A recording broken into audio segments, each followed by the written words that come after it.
Hello. Hindi भाषा में SQL server video tutorial में मैं विजय मुल्सानिया आपका स्वागत करता हूं।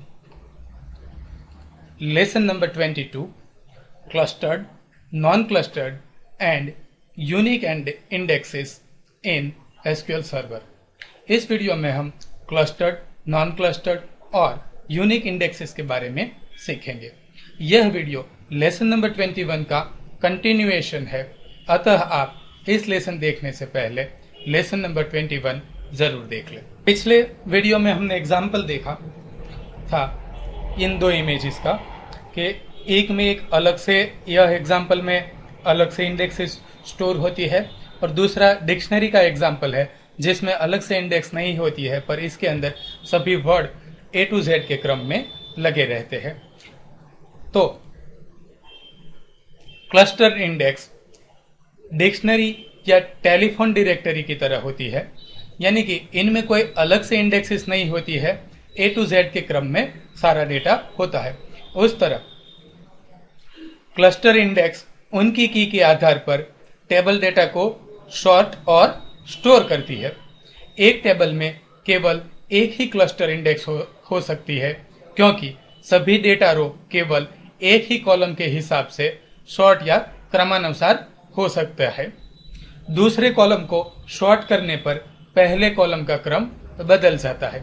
यानी कि अगर देखिए इस टेबल में टीबीएल इंडेक्स एग्जाम्पल टेबल में डेटा आईडी कॉलम के हिसाब से सॉर्ट है 1 2 3 4 5।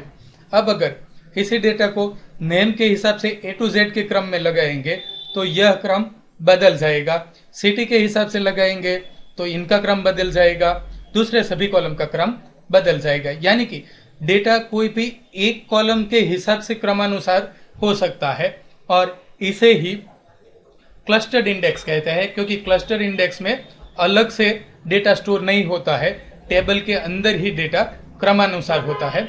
एग्जाम्पल के जरिए देखते हैं। आइए, तो पहले टेबल बनाते हैं। Create table TBL example, ID column, integer data type, primary key देते हैं, तो ये हमारा टेबल बन गया। सिलेक्ट कर लेते हैं यहाँ पर टेबल डेटा को। यहाँ पर देखिए कोई भी रो हमने इंसर्ट नहीं की है, तो यहाँ पर हमने पहले से टाइप करके रखी है वैल्यू, तो ये इंसर्ट कर लेते हैं। देखिए यहाँ पर जो आईडी कॉलम है उनके लिए जो वैल्यू सप्लाई करने वाले हैं हम, वो यहाँ जानबूझकर 1 2 3 4 ऐसे क्रम में नहीं रखी है। देखिए यहाँ पर कैसा है 1 2 3 4 5, लेकिन हम यहाँ पर जो इंसर्ट कर रहे हैं यहाँ पर वह पहले 3 नंबर, फिर 5 नंबर, 2 नंबर, 1 नंबर और 4 नंबर, इस तरह से इंसर्ट कर रहे हैं। देखिए पहले ये दो इंसर्ट करते हैं, एग्जीक्यूट, सिलेक्ट करते हैं। देखिए 3 और 5। अब ये 2 नंबर वाली रो इंसर्ट करते हैं, एग्जीक्यूट, सिलेक्ट करते हैं। तो देखिए 2 नंबर वाला जो रिकॉर्ड है वो अपने आप ही पहले आ गया है यहाँ पर। उसी तरह ये दो एग्जीक्यूट करते हैं, 1 और 4 नंबर। अब ये सिलेक्ट करते हैं। अब हमने ये सभी रो इंसर्ट कर दी है, एग्जीक्यूट करते हैं। देखिए 1 2 3 4 5, लेकिन हमने तो इस क्रम में इंसर्ट नहीं किया था, लेकिन ऐसा इसलिए हो रहा है क्योंकि प्राइमरी की कॉलम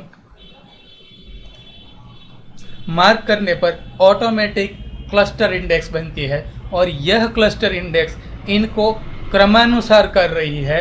यहां पर देखिए ये हमारा टेबल है टेस्ट, और इसमें टेबल्स में टेबल कौन सा है, टीबीएल इंडेक्स एग्जाम्पल। यहाँ पर तो टीबीएल इंडेक्स एग्जाम्पल में यहाँ पर कि देखिए यह प्राइमरी की है, और इंडेक्सिस में देखते हैं यहाँ पर। देखिए तो ये हमने इंडेक्सिस नहीं बनाई थी, लेकिन यहाँ पर प्राइमरी की मार्क करने पर यहाँ पर एक क्लस्टर इंडेक्स बनी है यहाँ पर। तो यह इंडेक्स है, इनकी वजह से यह डेटा यहाँ पर क्रमानुसार यानी कि शॉर्ट होता है। अब अगर देखिए यहां पर हमें नेम कॉलम के ऊपर क्लस्टर इंडेक्स बनानी हो, तो हम यहां से इस क्लस्टर इंडेक्स को ड्रॉप करेंगे और नेम कॉलम के ऊपर क्लस्टर इंडेक्स बनाएंगे। सपोज यहाँ से इंडेक्स ड्रॉप करते हैं। ये ड्रॉप करने के लिए कमांड है ड्रॉप इंडेक्स,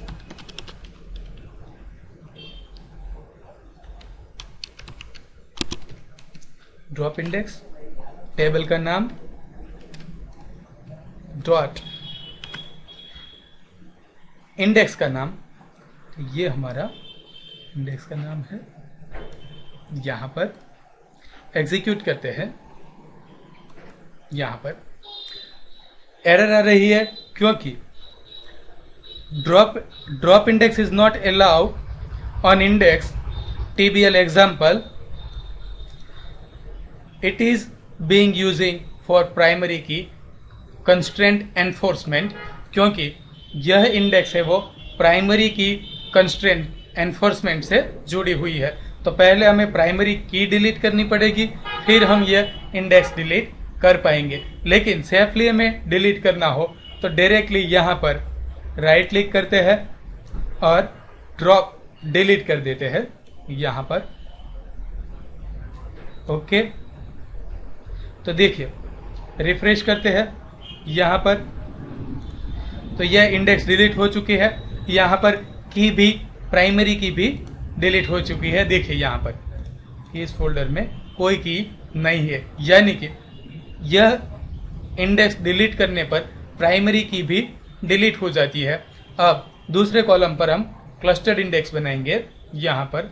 तो इनके लिए कमांड है ix, टेबल का नाम है TBL इंडेक्स एग्जाम्पल,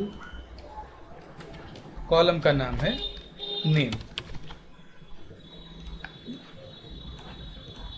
ऑन कौन सा टेबल, यह टेबल, कौन सा कॉलम, असेंडिंग ऑर्डर, और यहां से हम एग्जीक्यूट कर लेते हैं। Command completed successfully. अब डेटा सिलेक्ट करके देखते हैं यहाँ पर एग्जीक्यूट। देखिए A to Z के क्रम में अब नेम कॉलम आ रहा है, यहाँ पर क्रम है वो बदल गया है। और यहाँ पर देखते हैं रिफ्रेश करके, तो यहाँ पर क्लस्टर्ड इंडेक्स बनी है। यहाँ पर कंपोजिट इंडेक्स, एक टेबल में केवल एक ही क्लस्टर इंडेक्स हो सकती है, लेकिन एक इंडेक्स मल्टीपल कॉलम में हो सकती है, उसे कंपोजिट इंडेक्स कहते हैं। अगर इंडेक्स क्लस्टर्ड है तो वह कंपोजिट क्लस्टर इंडेक्स कहते हैं, और अगर इंडेक्स नॉन क्लस्टर है तो उसे नॉन क्लस्टर्ड कंपोजिट इंडेक्स कहते हैं। तो आइए देखते हैं कंपोजिट इंडेक्स का एग्जांपल। पहले तो हम यह इंडेक्स ड्रॉप कर देते हैं, ड्रॉप इंडेक्स, और इस इंडेक्स का नाम है ये एग्जीक्यूट। तो ये इंडेक्स ड्रॉप हो गई। अब नई इंडेक्स बनाते हैं दो कॉलम के ऊपर। क्रिएट क्लस्टर्ड इंडेक्स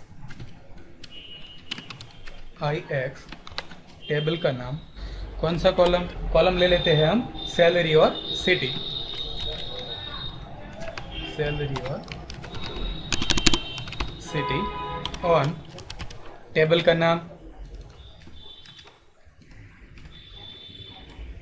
यह हम इंडेक्स का नाम रख रहे हैं यहाँ पर, ताकि नाम पढ़ने पर हमें पता चले कि भाई ये इंडेक्स है, यह टेबल ऊपर है, और ये कॉलम को ये रिफर करती है।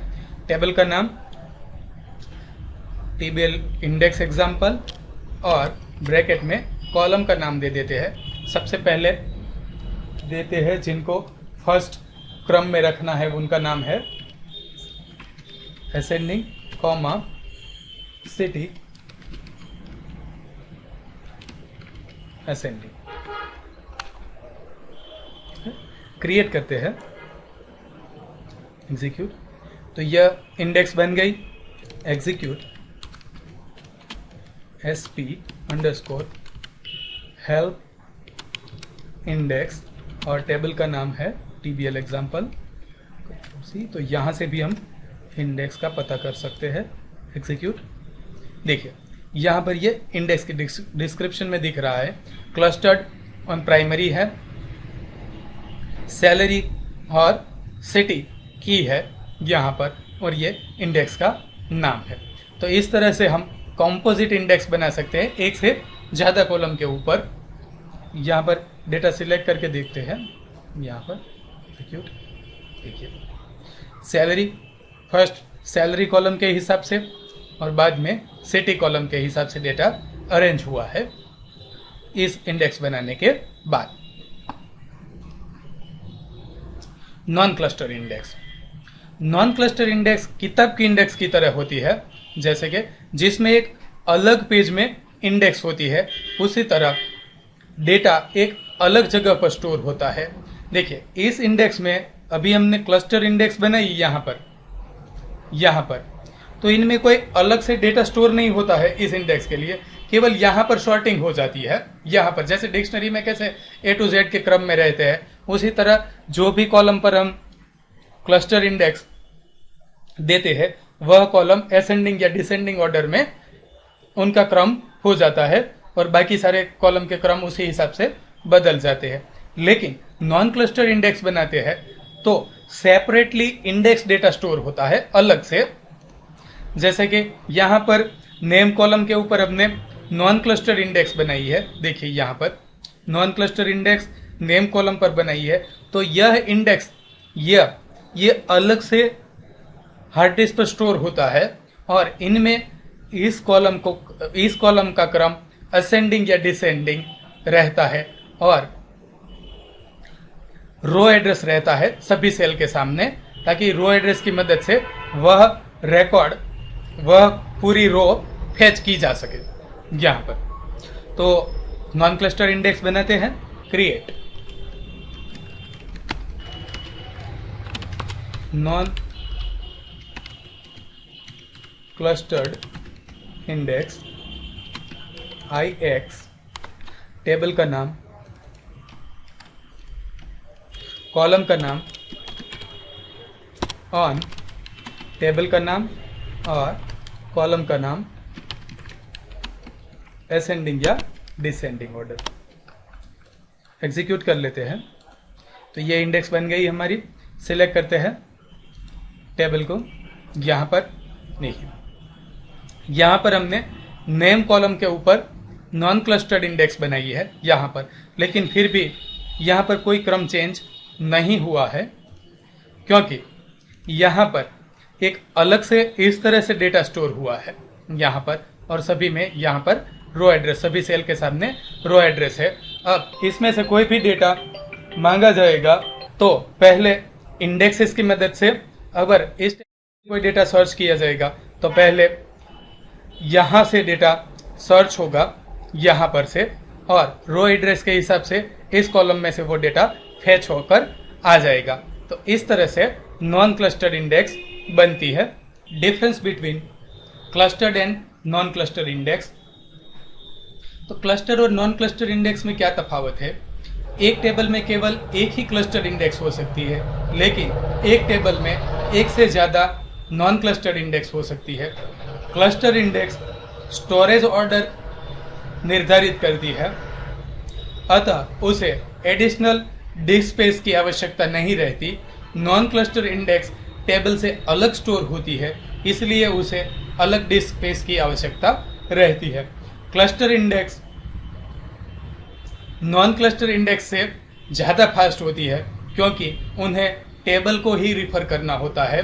नॉन क्लस्टर इंडेक्स को क्या होता है कि यहाँ पर आकर इस रो एड्रेस के हिसाब से फिर से टेबल में जाकर डेटा फैच करके देना होता है, लेकिन क्लस्टर इंडेक्स के मामले में ऐसा नहीं होता है, इसलिए क्लस्टर इंडेक्स है वो नॉन क्लस्टर इंडेक्स से ज़्यादा फास्ट होती है। यूनिक इंडेक्स, यूनिक इंडेक्स में गारंटी रहती है कि इंडेक्स में कोई भी वैल्यू डुप्लीकेट नहीं होगी। यूनिक इंडेक्स और यूनिक कंस्ट्रेंट के बीच कोई सिग्निफिकेंट डिफरेंस नहीं होता। हमने लेसन नंबर 10 में यूनिक कंस्ट्रेंट के बारे में सीखा है, तो पहले आप यह लेसन भी रिफर कर ले। प्राइमरी की कंस्ट्रेंट ऐड करने पर automatically unique clustered index create होती है।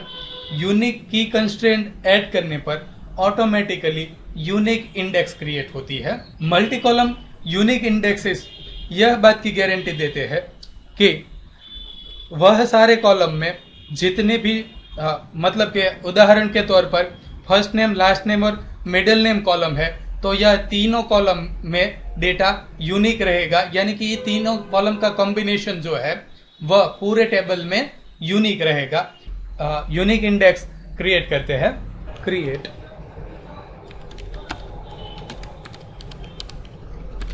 यूनिक नॉन क्लस्टर्ड इंडेक्स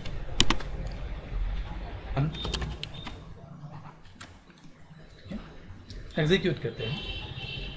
देखिए कमांड कंप्लीटेड सक्सेसफुली। यहाँ पर इंडेक्सेस फोल्डर में जाते हैं, रिफ्रेश करते हैं यहाँ पर, तो ये यूनिक नॉन क्लस्टर्ड इंडेक्स बनी है। देखिए यहाँ पर। दूसरी बात, अगर हम यूनिक कंस्ट्रेंट ऐड करते हैं तब भी यूनिक इंडेक्स जनरेट होती है। तो पहले ये सारी इंडेक्स डिलीट कर देते हैं। यहाँ पर डिलीट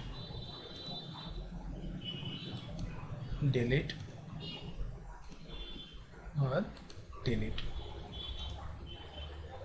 ओके, तो यहाँ पर हमने सभी इंडेक्सेस डिलीट कर दी है। रिफ्रेश कर लेते हैं। यूनिक कंस्ट्रेंट ऐड करते हैं। तो यूनिक कंस्ट्रेंट ऐड करने के लिए हमें टेबल को अल्टर करना पड़ेगा। तो टेबल अल्टर करते हैं, ऐड कंस्ट्रेंट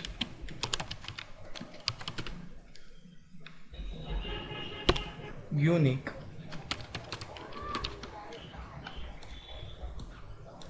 एग्जीक्यूट कर लेते हैं। यहाँ पर रिफ्रेश करते हैं। यहाँ पर इंडेक्सेस देखिए, यहाँ पर यूनिक कंस्ट्रेंट हमने दिया था तो भी यहाँ पर यूनिक इंडेक्स क्रिएट हुई है। की इस फोल्डर को रिफ्रेश करते हैं और यहाँ पर देखिए, तो यहाँ पर यह की और ये इंडेक्स दोनों सेम है। देखिए दोनों का नाम, यानी कि यूनिक कंस्ट्रेंट ऐड करने पर यूनिक इंडेक्स अपने आप ही ऐड हो जाती है। इस वीडियो ट्यूटोरियल देखने के लिए आभार। धन्यवाद। आपका दिन शुभ रहे।